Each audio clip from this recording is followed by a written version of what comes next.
Ler juntos, em voz alta. Se você possui a Bíblia na minha versão revista atualizada, leia comigo em voz alta. Todo aquele, pois, que ouve estas minhas palavras e as pratica, será comparado a um homem prudente, que edificou a sua casa sobre a rocha, e caiu a chuva, transbordaram os rios, sopraram os ventos, e deram com ímpeto contra aquela casa, que não caiu, porque fora edificada sobre a rocha. E todo aquele que ouve estas minhas palavras e não as pratica, será comparado a um homem insensato, que edificou a sua casa sobre a areia, e caiu a chuva, transbordaram os rios, sopraram os ventos, e deram com ímpeto contra aquela casa, e ela desabou, sendo grande a sua ruína. Podem sentar-se.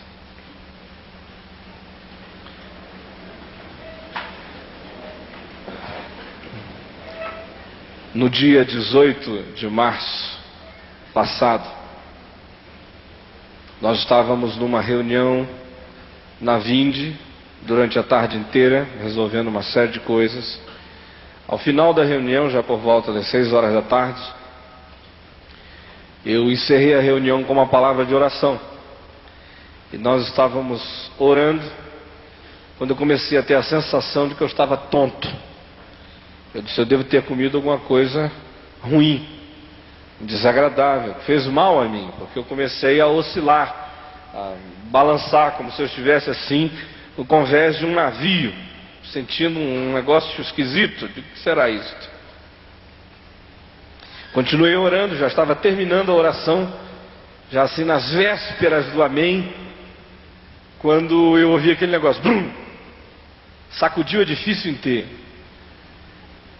Prédio de 15 andares, minha sala está no 15º, aquela sensação de que o prédio todo tinha sido chacoalhado. Aí eu dei um amém mais do que rápido, né? Em nome de Jesus, amém. Eu olhei assim em volta, o que será isto? E aí os outros disseram, vocês viram? Sentiram? Sacudiu, balançou, aquela coisa toda. E aí abri a porta da sala da minha secretária e falou, pastor, tá sacudindo. Aí nós fomos ver, o vento soprava poderoso da Baía de Guanabara e o prédio estava balançando. Nós descemos de escada, porque não convinha descer de elevador, logo a eletricidade acabou, e quando nós chegamos lá embaixo, a maior parte dos funcionários da Vinde já estava na frente do prédio, embaixo de uma marquise, muita chuva caindo. E aí alguns me perguntaram, mas o senhor vai para casa, pastor, assim mesmo? Eu falei, vou, porque a minha mulher está aqui comigo, mas os filhos estão em casa, pode ser que eles estejam se sentindo inseguros com tanta água, então vamos assim mesmo. E nós fomos, sentindo a sensação de que o carro precisava ser anfíbio para passar por toda aquela água. Houve alguns lugares da cidade onde havia um canal, no bairro de São Francisco, e a chuva tinha sido tão torrencial que o canal, que é fundo, estava cheio e a gente não via o canal, só via aquele rio assim, de ponta a ponta, largo, e a água na metade do carro. De uma viagem que dura sempre 25 a 30 minutos, naquele dia durou quase 2 horas para chegar em casa. E à medida que nós estávamos indo para casa, eu estava dizendo com a minha mulher, dizendo a ela, como é bom ter no coração essa certeza de que você vai chegar em casa. Pode até ser que a chuva tenha entrado pelas janelas, tenha molhado alguma coisa. Pode até ser que a empregada esteja dando um jeito em alguma coisa que vazou lá para dentro de casa de alguma forma. Pode até ser que os meninos estejam preocupados com alguma outra situação, ou que o trovejar, o ribombar dos trovões, os relâmpagos cortando os céus, possam ter intimidado a eles. Mas foi só isso. É ótimo saber que a gente tem todas as possibilidades do mundo de chegar em casa e encontrar a casa intacta, de encontrar as paredes em pé, de encontrar tudo em ordem, de encontrar uma cama gostosa esperando por nós.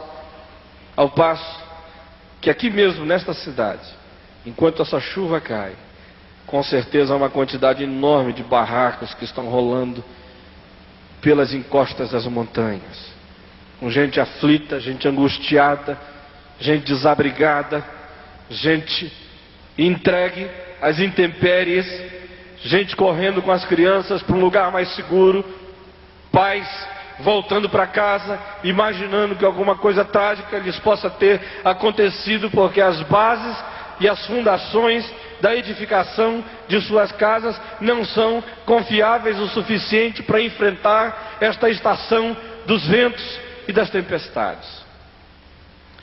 Jesus disse que as tempestades são absolutamente comuns na vida.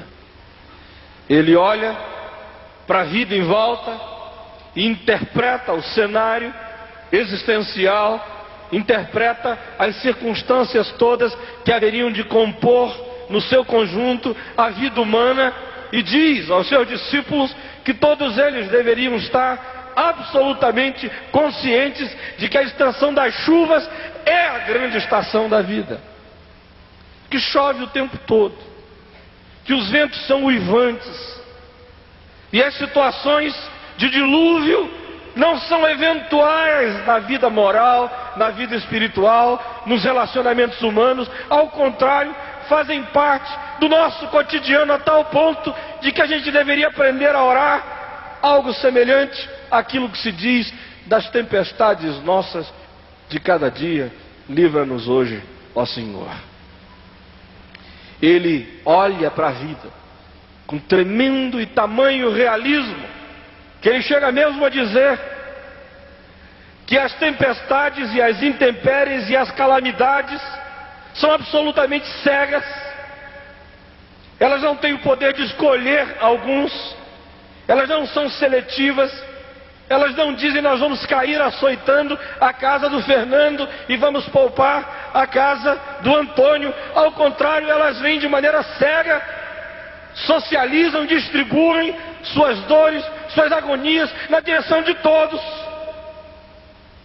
E ele vai mais adiante e diz que ninguém consegue se poupar das calamidades e das tempestades que caem sobre a vida. Hoje, no caminho para cá, sendo trazido pelo meu amigo Dr. Daniel Vera e sua esposa, nós vimos conversando sobre pessoas que nós conhecemos que se suicidaram. Eu falava de um amigo de infância que se matara. Ele falava de uma pessoa que ele conheceu por algum tempo e que morreu de maneira trágica. E aí nós fomos nos lembrando de pessoas e pessoas e falando a respeito dessas situações inimagináveis. Gente com a qual você brincou junto, gente que você abraçou, gente que você viu brilho nos olhos, gente que um dia pulou de excitamento, de euforia em volta de você e agora se aniquilam porque não aguentam o rojão da vida. E aí, o assunto do suicídio evoluiu para a questão familiar. E nós começamos a também nos recordar e nos lembrar que não há nenhuma família, como a Isabelle disse, que não conviva com a sua própria sombra. Não há nenhuma família que se exima, que se isente da própria possibilidade da tempestade e do dilúvio.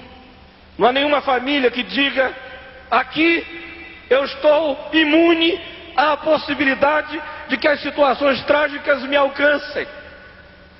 Nenhum de nós casa desejoso de falir no casamento. Nenhum de nós cria filhos na intenção de ver os filhos se perderem pelo caminho, se destroncarem, se desestruturarem, não se saberem sexualmente quem são, não se descobrirem como pessoas, perderem o rumo na vida, se fragilizarem, se estilhaçarem, se esboroarem, se tornarem apenas pedaços quebrados, espalhados e inajuntáveis. Nenhum de nós planeja isso. Nenhum de nós planeja ver o casamento dos seus filhos também falindo e sucumbindo. Nenhum de nós, por exemplo, olha para si mesmo, para o futuro e diz: quem dera eu fosse um mal sucedido na minha profissão. Nenhum de nós, de sã consciência, profetiza desgraça para si mesmo. Alguns tragicamente profetizam para o vizinho do lado, mas não para si mesmos. No entanto, ouça o que eu estou lhe dizendo. Isso é simplíssimo, chocantemente simples, mas é o que Jesus diz. A estação das chuvas é a estação mais frequente. é a estação mais comum, é a coisa mais normal. Quem vive, quem casa, quem tem filhos, quem constitui família, quem existe como pessoa, quem sonha, quem está no planeta, quem é gente, quem é ser humano aqui debaixo do sol, jamais vai conseguir existir sem ter que passar pelo dilúvio e pela estação das grandes chuvas que se abatem sobre todos nós. Jesus, todavia, diz que o problema humano não é o problema da chuva, que o problema de cada um de nós não tem a ver necessariamente com a tempestade. Ele diz que o nosso maior problema tem a ver com a nossa estrutura, tem a ver com o fundamento do nosso ser, tem a ver com o fundamento da nossa família, tem a ver com as bases do nosso casamento, tem a ver com as estruturas e os princípios sobre os quais nós erigimos nossa existência e nosso projeto de vida. Tem a ver com aquilo que habita o porão e a intimidade do nosso ser mais profundo. Tem a ver com os espigões da alma. Tem a ver com aquilo que não aparece, que é o que está embaixo de tudo, a base da própria existência. Tem a ver com alicerce. E aí ele diz que dependendo do alicerce, a casa resiste à estação do dilúvio e das chuvas, ou sucumbe, fracassa, se esboroa, se arrebenta, se estilhaça, se arruína, fale, é destruída. Ele diz: aquele que ouve estas minhas palavras, as palavras que ele acabara de dizer no Sermão da Montanha, aquele que constrói a vida sobre estes princípios que são meus, que são palavra minha, verdade minha, nas quais eu invisto toda a minha credibilidade divina, acerca das quais eu faço fiança, aquele, pois, que erige a vida sobre estas minhas palavras. Ele diz: é prudente, esse é o grande esperto, esse é o grande sábio, esse é o que vai construir estrutura densa e forte o suficiente para aguentar todo o solavanco, todo o bulício, todos os embates, todo o saculejo da estação das chuvas, do tempo das tempestades. Aquele, porém, que constrói sobre qualquer outra base que não seja a minha palavra, aquele que escolhe outros terrenos, aquele que escolhe outros fundamentos, aquele que escolhe outras estruturas, sejam elas quais forem, podem ser estruturas do moralismo, do legalismo, da religião, do autoconhecimento, da psicanálise, de qualquer filosofia humana, de qualquer estrutura do saber humano, mas que não seja básica e fundamentalmente sobre a minha palavra. Pode dizer até sobre a palavra da igreja, pode ser até sobre a estrutura das religiões mais bem elaboradas, mas Jesus diz: as chances de que essa casa venha a ruir no período das grandes chuvas é enorme. É como construir na areia, é como construir em bases movediças. E quando a chuva der, esse ser humano vai se desestruturar. Quando o dilúvio chegar, as estruturas desse casamento vão ruir. Quando a terra tremer, a família vai se quebrar junto. Quando o futuro e as conjunturas conspirarem malevolamente para trazer o mal, o projeto da vida deles vai dar em nada. Durante esses dias, amanhã à noite, sábado à noite, domingo de manhã, eu vou estar querendo olhar para estas palavras de Jesus, estas nas quais a vida pode ser construída com segurança, Ou estes princípios que, em não sendo guardados, obedecidos, internalizados e praticados, se transformam na base arenosa e movediça que asseguram e garantem a falência do projeto de vida de qualquer um de nós. É por isso que eu vou pedir a você que leia o Sermão da Montanha. Leia e leia e leia. Porque nós vamos trabalhar sobre os princípios dele durante esses dias. Minha oração, ao final desses dias, aqui neste encontro da Vinde, é que nós possamos identificar quais são os ventos da morte à nossa volta. E também que nós possamos discernir aqueles que, do ponto de vista bíblico, são os fundamentos da vida, na experiência, no enfrentamento das forças hostis da existência. Eu tenho certeza que, se você ler o Sermão da Montanha fazendo perguntas relacionadas a você, perguntas do tipo: será que as bases do meu casamento têm alguma coisa a ver com esses princípios de Jesus? Será que a estrutura sobre a qual eu estou erigindo a minha família tem alguma coisa a ver sobre isso que Jesus disse que tinha que ser vivido pelos seus discípulos?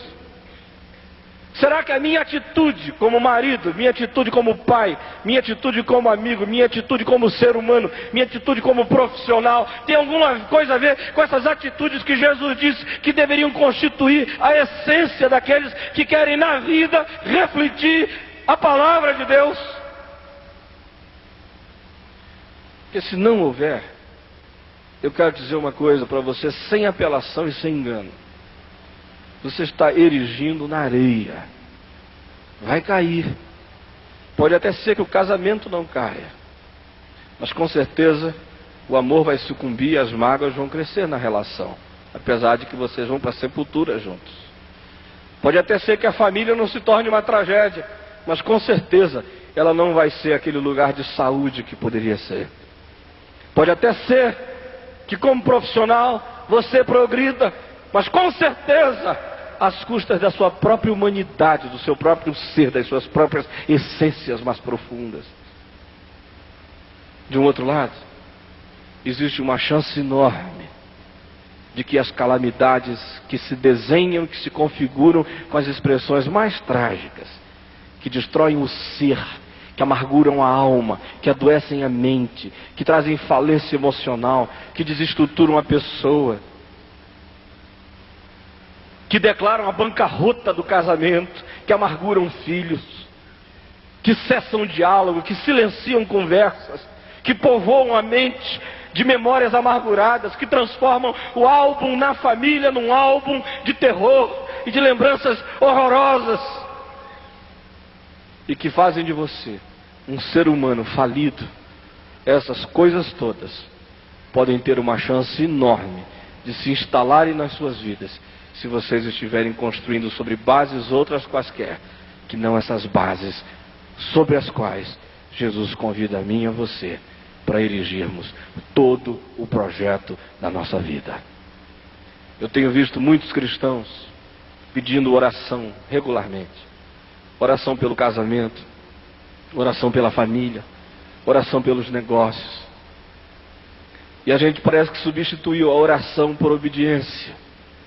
As pessoas não estão mais nem um pouquinho interessadas, de fato, na palavra, em andar na estrutura dos princípios do Evangelho de Jesus, e acham que podem substituir essa desobediência, essa alienação, essa atitude refratária, essas atitudes hostis, ou essa indiferença mascarada de qualquer outra coisa, por gestos de pseudo-quebrantamento e de pseudo-necessidade espiritual, que dizem assim: pastor, ore pelo meu casamento, ore pela minha família, ore pelo meu negócio, e acham que esse gesto mágico de orar vai fazer com que Deus abençoe a vida safada deles.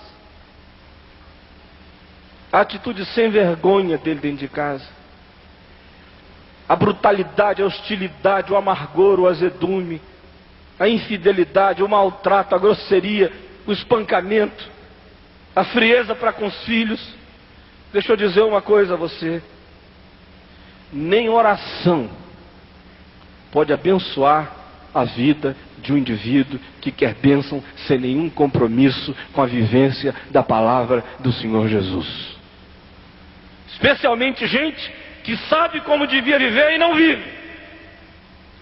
Essas orações abençoam profundamente a prostituta da esquina, não abençoam o presbítero da igreja.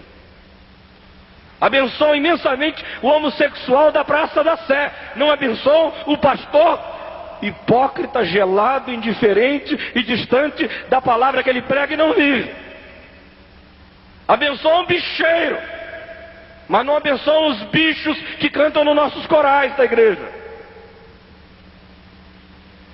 Para esses que estão aqui dentro, que recebem mala direta da Vinde, e se recebem é porque estão nos róis de membros de igrejas e de ministérios, os mais variados, portanto são crentes, estes,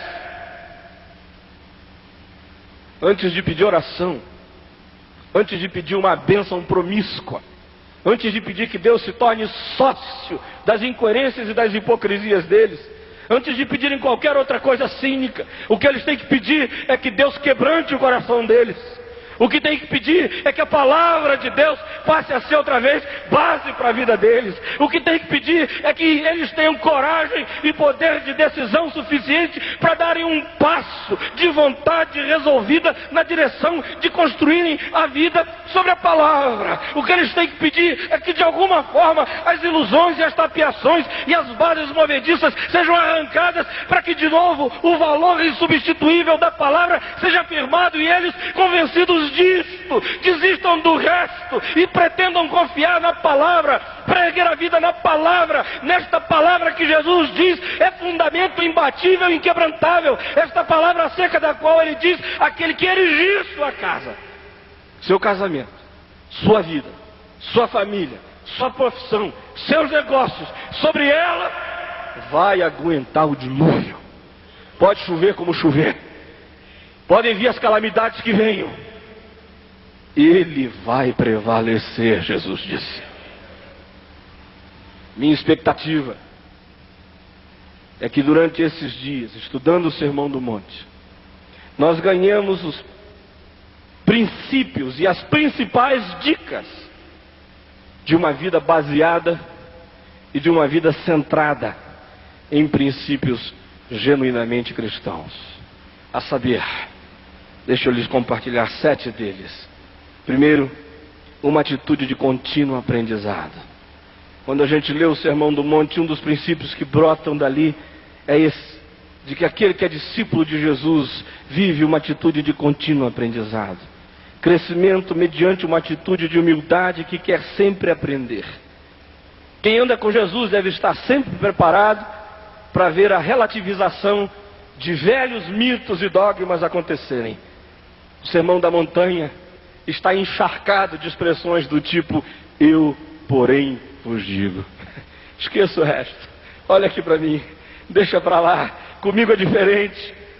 Tem que estar aberto para aprender, para ver o que ele diz, como ensina, qual é o caminho, qual é a direção. Em segundo lugar, uma vida orientada para o serviço ao outro.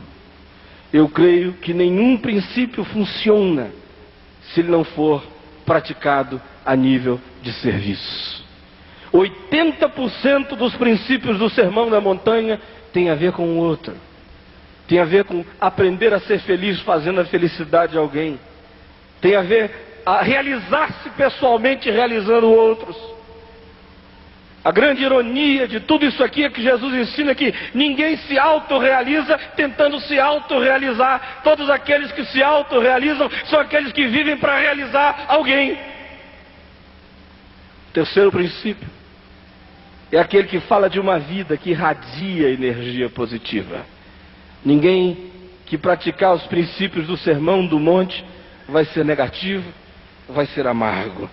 Capítulo 7, no verso 12 diz: tudo quanto, pois, quereis que os homens vos façam, assim fazei-o vós também a eles, porque esta é a lei e os profetas. E eu quero dizer uma coisa a vocês. Eu tenho muita dificuldade de falar de casamento para casais. Uma dificuldade terrível de falar para a família, para pais. Sabe por quê? Eu estou convencido de que casamento e família são só pontas de processos que iniciam sua falência em coisas muito anteriores no ser. Tem a ver com atitudes. Quem não sabe ter atitude boa para com a vida, não tem atitude boa para com mulher, para com filho, para com ninguém, nem para consigo mesmo. Essas falências começam no ser profundo de cada um de nós.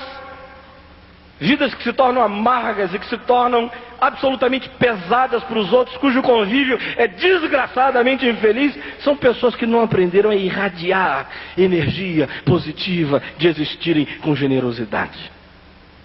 Quarto princípio, é aquele que fala de uma vida que crê em outras pessoas. O Sermão do Monte também afirma essa positividade acerca dos outros, até no inimigo. Jesus diz para você orar por ele, não para ele se ferrar. Jesus diz, olha, ora pelo inimigo. Aí tem alguém que deixa orar por ele, Senhor, amassa esse safado, né? Aí eu estou orando pelo meu inimigo. Ama o que persegue, né? Com a peixeira aqui embaixo do braço, o dente assim rangendo, me ajuda a mais sem vergonha, Jesus.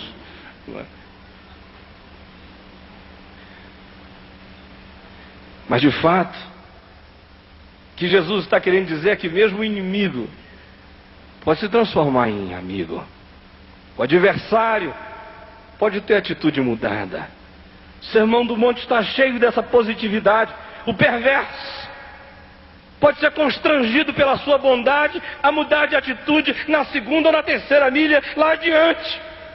O esbofeteador pode te dar uma pancada tão grande que, se você oferecer a outra face, vai doer tanto na consciência dele que ele não vai ter peito para agredir a segunda vez. Ou seja, Jesus ensina a crer na possibilidade da conversão.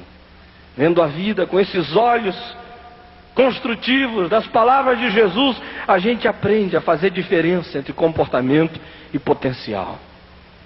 Comportamento é o que as pessoas são, manifestam hoje. Potencial é aquilo que elas podem ser. As pessoas que se comportam mal, mas que têm um tremendo potencial para serem boas. Talvez seja por isso que Jesus diz, não julgueis, para que não sejais julgados.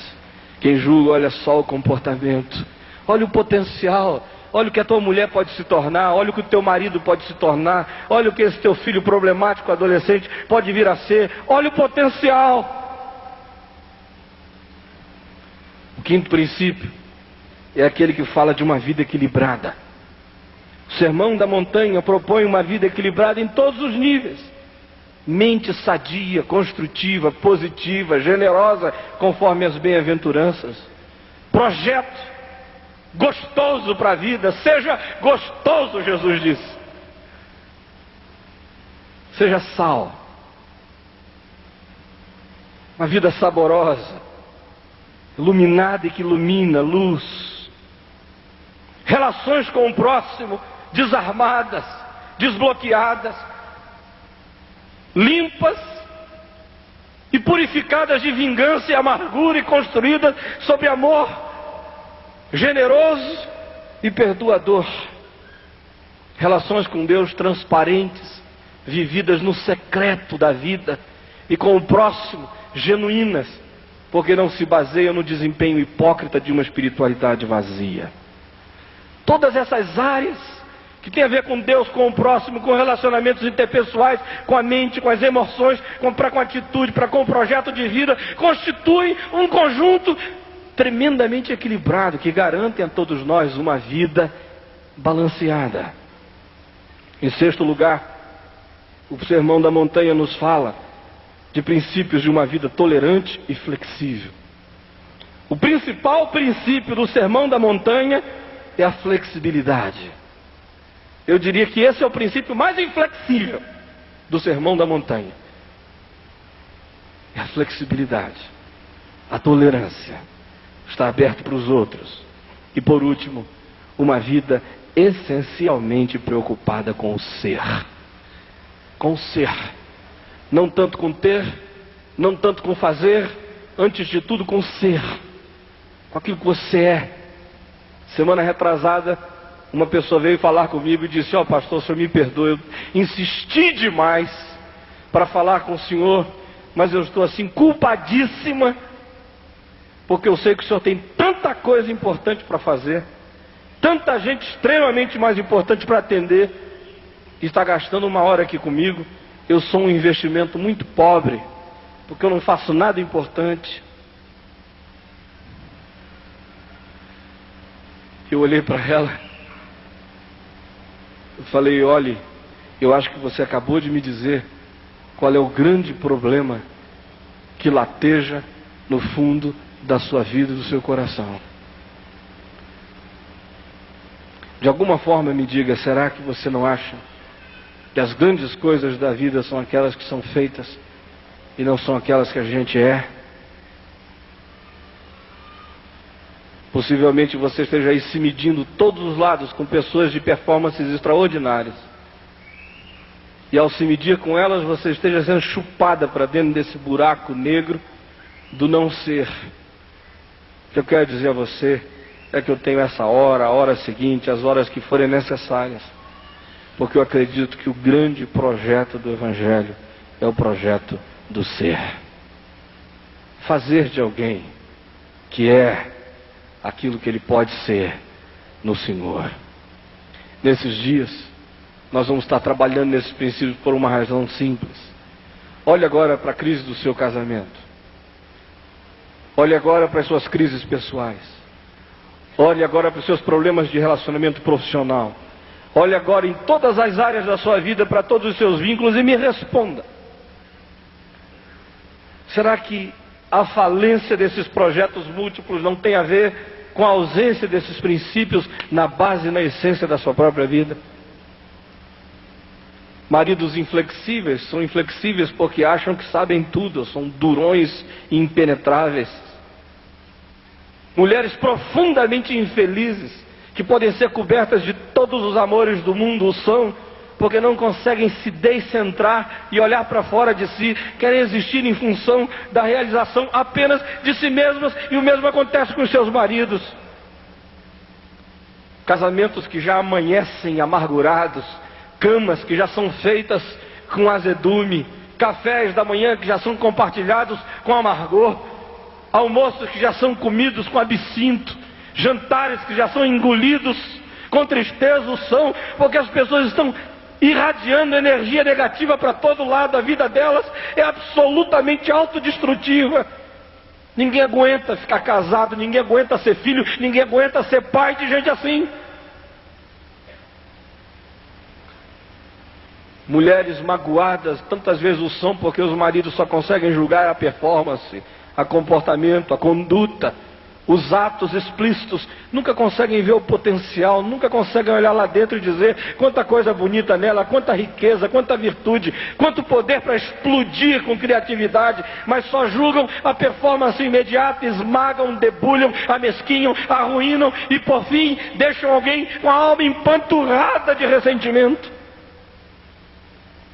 Quantos casamentos estão falidos por desequilíbrio total? Ou porque alguém se entregou apenas uma área, investiu naquilo, esqueceu o resto.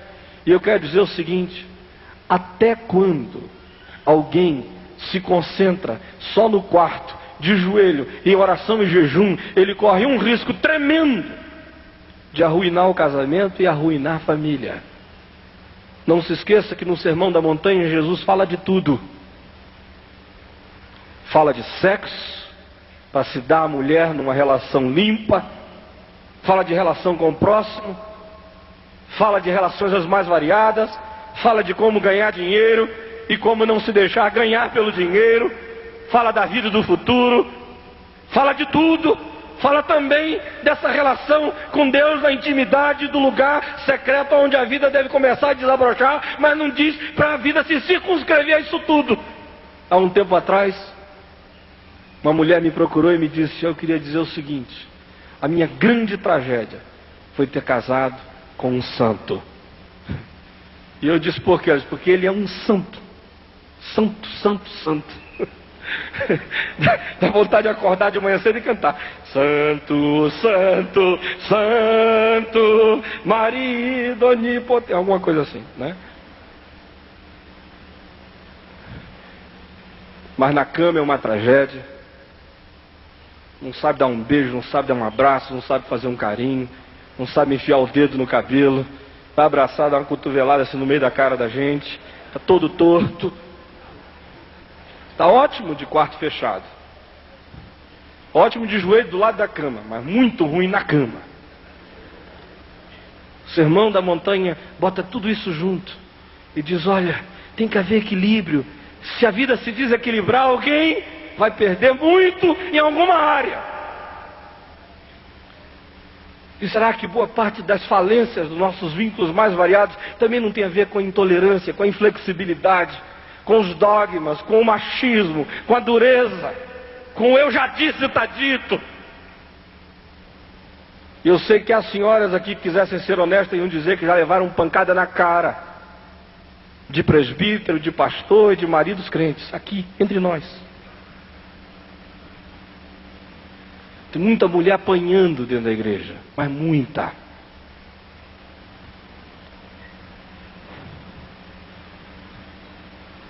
Porque a alma não aprendeu o caminho da tolerância, da flexibilidade, de andar mais uma milha, de voltar atrás quebrantado.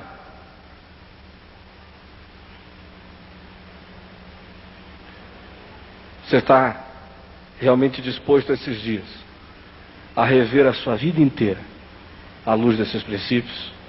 Você está? Eu queria saber se você está. Está? Você está? Então repita comigo: eu quero, Senhor, aprender uma atitude de contínuo aprendizado. Eu quero ter uma vida orientada para o serviço ao outro. Eu quero viver uma vida que irradie energia positiva. Eu quero viver uma vida que crê nas outras pessoas. Dá-me uma vida equilibrada. Torna-me tolerante e flexível. Dá que a minha maior preocupação seja a preocupação de ser. Em nome de Jesus. Amém. Vamos ficar em pé. Hoje à noite, queria que você chegasse no quarto com a sua mulher, seu marido, você lesse o Sermão da Montanha em voz alta, tá bom? Só que antes de você ler, eu quero que você faça aquelas perguntas que eu pedi que você fizesse. Pense na relação de vocês. Onde é que o Sermão da Montanha tem a ver com a maneira como eu trato a Maria? Tem alguma coisa a ver? Está pensando. Às vezes a gente fica pensando assim: não resistais o perverso, mas às vezes o perverso é o teu marido. É ele. É assim. Algumas irmãs sabem que eu estou falando disso. É o marido, é o perversão. Não é? Valendo, pensando nas relações com a esposa, com os filhos, com os pais. Pense também nos valores sobre os quais você está construindo coisas. O que prevalece lá na sua casa? Essa coisa de não ir para o culto com aquele dízimo naquele papel amarelinho de dizimista, antes de chegar para a mulher e enfiar o nariz assim no pescoço dela e dizer: ô filha, me perdoe, eu fui um cavalo ontem, hoje de manhã, você me perdoa. Ajoelhar com ela e dizer: ora por mim. Esse princípio aqui do sermão, os filhos veem esses pais assim, safadamente hipócritas, dizimistas abençoados, sem vergonha dentro de casa, bruto. Eles crescem na adolescência, dão um pontapé no teu traseiro e vão embora, e você diz que foi o diabo que tirou ele de casa. Não foi não, o diabo é você. Adolescente não aguenta hipocrisia. Lê o Sermão da Montanha pensando nisso. Valores, sobre o que é que eu estou construindo? Reconciliação ou amargura? Sobre o quê? E também pense nas atitudes.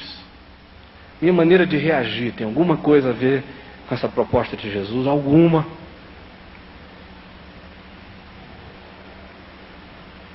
Vamos curvar a cabeça.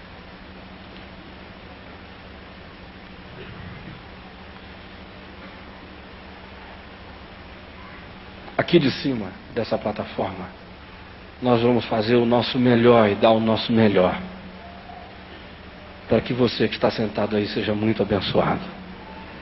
Agora eu espero em nome de Jesus que você faça a sua parte, construindo dentro de você decisões e compromissos. Como o pastor Osmar disse, nós não estamos esperando que você construa uma fortaleza. Se você construir uma base, puser o pé, der um passo, fincar um princípio, 2, 3 na alma, dizer isso aqui, e começar a andar naquela direção, você vai ver que os progressos vão ser notórios, sensíveis e transformadores. Vamos fazer. Vamos buscar o Senhor. Senhor Jesus,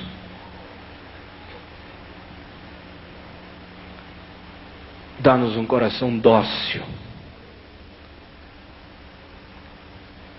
Dá-nos um espírito humilde. Quero pedir que tu derrames espírito de quebrantamento sobre os maridos e as mulheres, sobre os pais e os filhos. Converte os nossos corações uns aos outros.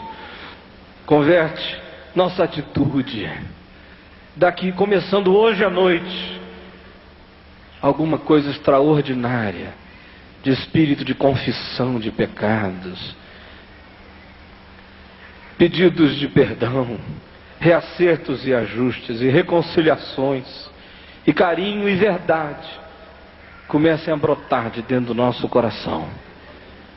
Nossa certeza, nossa esperança é de que domingo, Senhor, quando nós estivermos tomando a ceia aqui, decisões imutáveis tenham sido já assentadas nos nossos corações. Dá que casamentos possam ser salvos, amor possa ser restaurado, respeito possa ser reconquistado, filhos possam ser recuperados, famílias possam ser construídas em bases sólidas. Nós pedimos que seja assim. Em teu nome, Senhor Jesus. Amém.